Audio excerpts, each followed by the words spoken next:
Put down that cape because Jesus has been carrying you all along. Jesus is saying, daughter, you can rest now. He sees the weight you carry, the smile you wear when you're breaking inside, and the strength you've had to summon since you were little. The strong Black woman identity was born from survival, not God's design. Jesus carried our burdens so we don't have to carry them alone.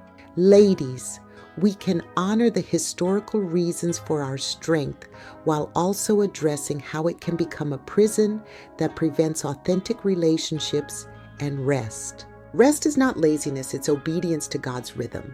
In Matthew chapter 11 and verse 28, we find these words, "Come to me, all you who are weary and burdened, and I will give you rest."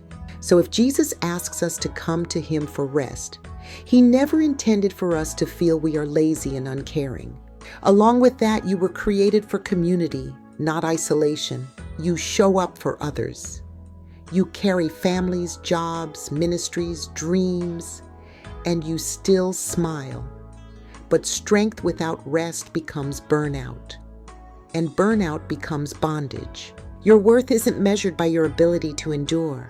You've been strong for everyone else. Who sees you? Jesus does.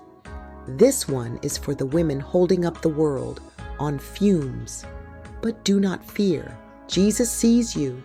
Proof is in Genesis chapter 16 and verse 13, reading, "You are the God who sees me." This, when Hagar ran away, abandoned and unseen, God met her in her exhaustion, just like he'll meet you.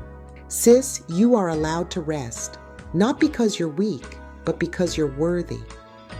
The world may not give you permission, but Jesus already did. Go to Exodus. Moses felt unworthy, but God sent advisors to remind him he was worthy of rest. Chapter 18, verses 17 through 18 reads, "When Jethro told Moses he would wear himself out, trying to do everything alone, this confirms it. This message is your permission slip to stop carrying what was never yours to carry. You don't have to keep proving your strength.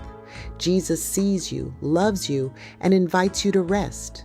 This process of moving from overcompensation to setting boundaries may take time, and many may have to go step by step. To start you off, here is your drop of grace for the week. Begin now and practice saying these words, "I need help," or "I can't do that right now." It is a process, so start small. Ask someone to pray for you, delegate one task, or simply say no to one request. Remember, Jesus himself needed help carrying his cross. If the Son of God needed assistance, so do you.